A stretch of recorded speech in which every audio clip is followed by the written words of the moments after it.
वज़ीर आज़म ने खित्ते की कशीदा सूरत हाल के बायस किफ़ायत वाली इक़दाम का ऐलान कर दिया। सरकारी और निजी दफातर में हफ्ते में 3 छुट्टियाँ, 50% अमले को वर्क फ्राम होम। स्कूलों में 2 हफ्तों की तातीलात का ऐलान। वज़ीर आज़म शहबाज शरीफ ने कौम से खिताब में कहा कि 2 माह के लिए सरकारी गाड़ियों के ईंधन में 50% कमी, जबकि 60% सरकारी गाड़ियाँ ग्राउंड की जा रही हैं। काबीना के तमाम अरकान वज़रा मुशीर रज़ाकाराना तौर पर 2 माह की तनख्वाह नहीं लेंगे। अरकान पार्लियामेंट की तनख्वाहों में भी 25% कटौती की जा रही है। गवर्नर्स, सरकारी अफसरान, मुशीरान और वफाकी और सूबाई वज़रा के बैरून मुल्क दौरों पर पाबंदी आयद कर दी गई है। हुकूमत ने हालिया दिनों तेल की कीमतों में इजाफा दिल पर पत्थर रख कर किया। आने वाले दिनों में पेट्रोल मजीद महंगा होगा। काबीना डिवीजन ने किफ़ायत वाली इक़दाम का नोटिफिकेशन जारी कर दिया।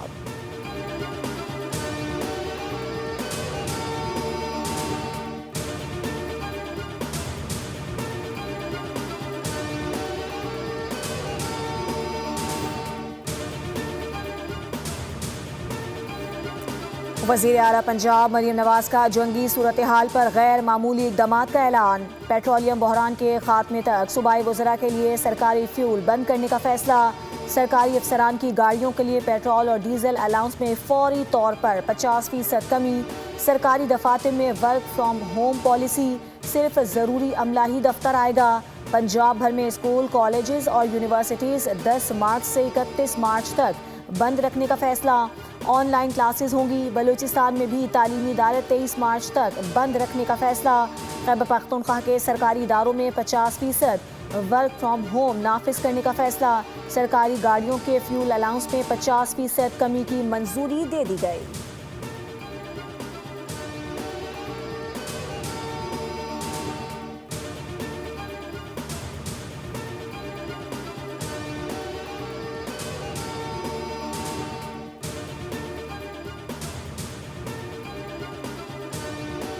पाकिस्तान स्टॉक मार्केट में तारीख की दूसरी सबसे बड़ी मंदी। 11,000 से ज़ायद पॉइंट्स की कमी। इंडेक्स 1,46,480 पॉइंट्स पर बंद। एशियाई स्टॉक मार्केट्स में भी शदीद मंदी का रुझान।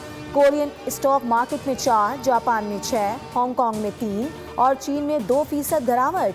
आबनाए हुर्मुज़ की बंदिश से तेल की सप्लाई मुअत्तल। खाम तेल की कीमतों में इजाफा, $119 फी बैरल की सतह पर आ गया।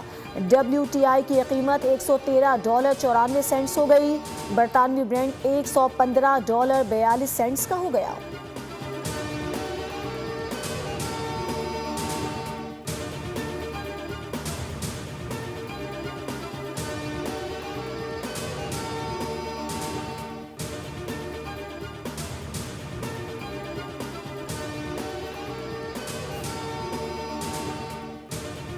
स्टेट बैंक ने आइंदा 3 माह के लिए मॉनेटरी पॉलिसी का ऐलान कर दिया। शरह सूद बरकरार रखने का फैसला। स्टेट बैंक के मुताबिक शरह सूद 10.5% पर बरकरार रहेगी। फैसला मुआशी सूरत हाल, महंगाई के रुझान और मालियाती इस्तेहकाम को मद्देनजर रखते हुए किया गया है।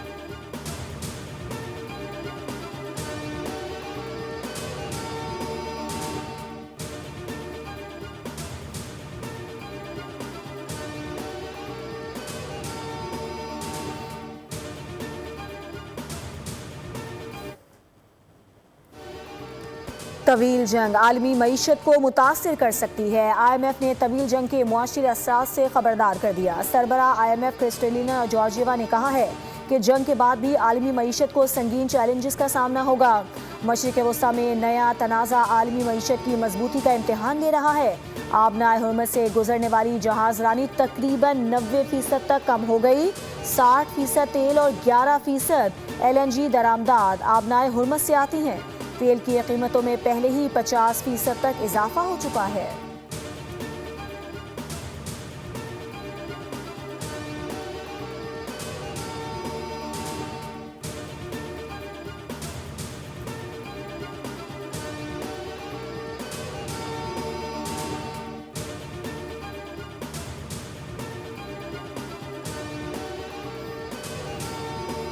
आलमी तवानाई बहरान के असरात जनूबी एशिया तक पहुँच गए। बांग्लादेश में हंगामी इक़दाम, तालीमी इदारे ईद तक बंद कर दिए गए। हुकूमत का कहना है कि तालीमी इदारे बंद होने से ट्रैफिक और ईंधन के इस्तेमाल में कमी मुतवक्के है।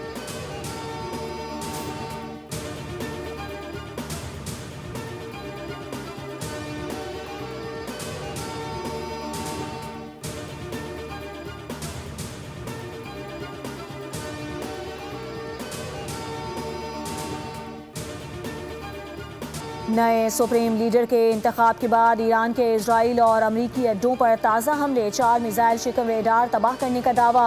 हलाक अमरीकी फौजियों की तादाद 8 हो गई। मशरिक़ वस्ता में अमरीकी तंसीबात पर ताज़ा ईरानी हमलों में मुतादिद अफराद जख्मी हो गए। अरब मीडिया के मुताबिक बहरीन में ड्रोन हमले के बायस मुतादिद अफराद जख्मी हुए, कई घरों को नुकसान पहुंचा। UAE के फुजैरा प्लांट में भी आग भड़क उठी। इराक के शहर अरबील में अमरीकी फौजी अड्डे पर ड्रोन से हमला। बगदाद इंटरनेशनल एयरपोर्ट के करीब अमरीकी सिफारती इलाके पर रॉकेट और ड्रोन हमले। ईरान ने तल अवीव पर मिसाइलों की बारिश कर दी, सायरन बज उठे। आयरन डोम ईरानी मिसाइल रोकने में नाकाम हो गया, 3 मकामात को हिट किया।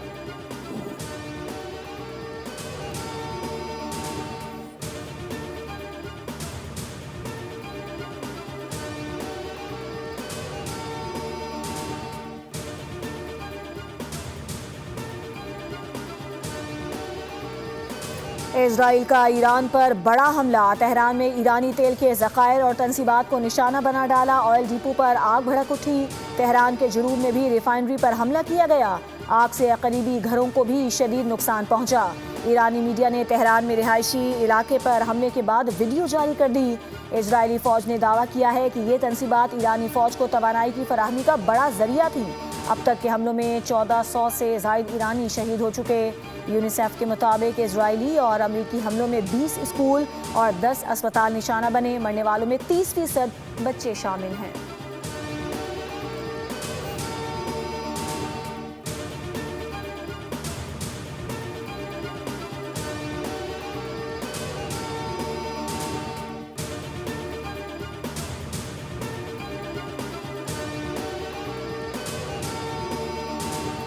मशरकी लबनान में इजरायली दरअंदाजी पर हिजबुल्लाह और इजरायली फ़ौज में झड़पें शुरू हो गईं। लबनान की मज़ाहमती तंजीम ने इजरायली हेलीकॉप्टर तबाह कर दिया। अरब मीडिया के मुताबिक इसी हेलीकॉप्टर के जरिए इजरायली फ़ौज लबनान में दरअंदाजी कर रही थी। इस कार्रवाई में 2 इजरायली फ़ौजी भी हलाक हो गए। इजरायली हमलों से लबनान में शहादतों की तादाद 400 हो गई। इंसानी हुकूक की तंजीम ने इंकशाफ किया कि इजराइल की जानिब से फॉस्फोरस बम इस्तेमाल किए गए। इजरायली जाहिर के बायस लाखों अफराद दरबदर हो चुके हैं।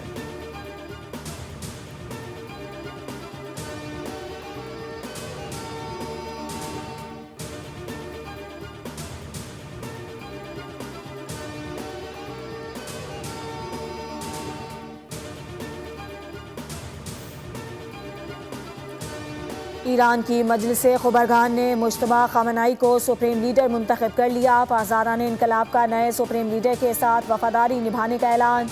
ईरानी सदर मसूद पेशेज़गियान ने कहा कि मुश्तबा ख़ामेनी की तकर्री अवाम की मर्जी की अक्कासी करती है। ईरान के मसाइल दानिशमंदाना क़यादत से हल हो सकते हैं।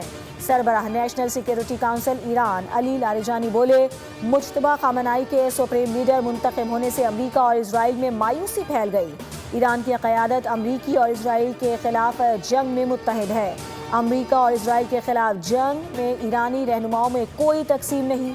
ईरान को तोड़ने का मंसूबा कामयाब नहीं होगा।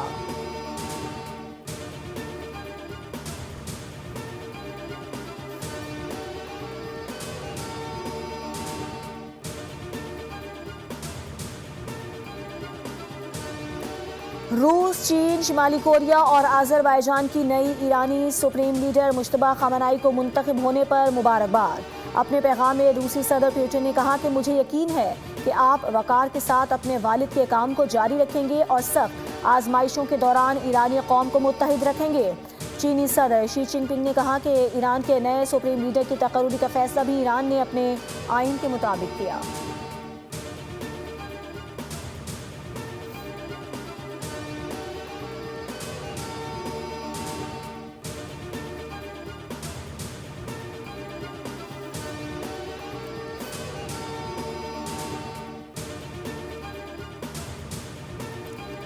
अमरीकी सदर मुश्तबा ख़ामेनी के सुप्रीम लीडर मुंतखब होने पर नाखुश।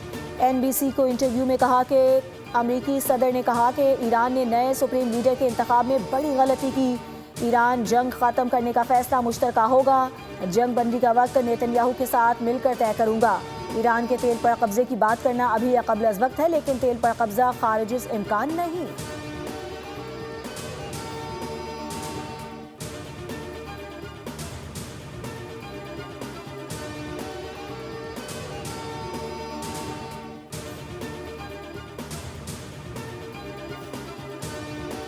ईरान के खिलाफ जारी कशीदा हालात ने दुनिया की बड़ी असलहा साज कंपनियों के मुनाफे को आसमान तक पहुंचा दिया। माहिरीन के मुताबिक जंग की वजह से जदीद हथियारों की मांग में बेपनाह इजाफा हुआ है, जिससे अमरीका और इसराइल की दिफाई सनत को बड़ा फायदा पहुंच रहा है। अल जजीरा की रिपोर्ट के मुताबिक अमरीकी सदर ने दिफाई कंपनियों के सरबराहान के साथ इजलास करके हथियारों की पैदावार बढ़ाने पर इत्तेफाक किया। अरबों डॉलर के ऑर्डर्स की मालियत बाज़ ममालिक की मजमूई कौमी आमदनी के बराबर है। ताहम माहिरीन कहते हैं कि ये मुनाफा इंसानी जानों और आलमी अमन के लिए एक सवालिया निशान भी है।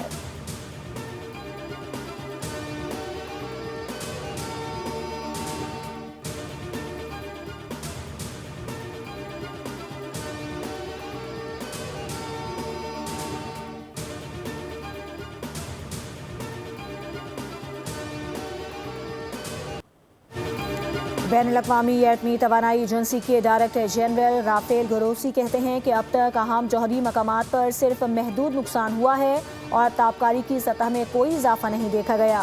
ग्रोसी ने यह भी खबरदार किया कि तनाज़े के बावजूद ईरान के अफजुदा यूरेनियम के ज़खायर और जौहरी महारत बहाल हैं। उन्होंने कहा कि हमें मुज़ाकरात की मेज़ पर वापस जाना पड़ेगा।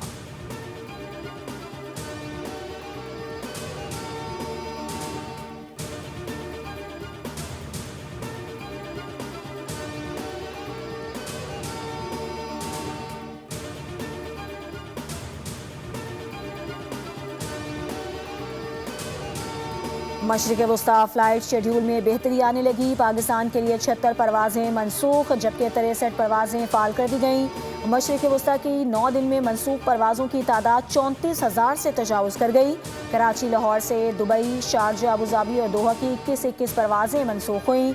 इस्लामाबाद 11, पेशावर 13, फैसलाबाद की 3 और सियालकोट से 7 परवाज़ें मनसूख हुईं। कराची 13, लाहौर से 12 और इस्लामाबाद से 16 परवाज़ों की रवानगी मुतवक्किल है।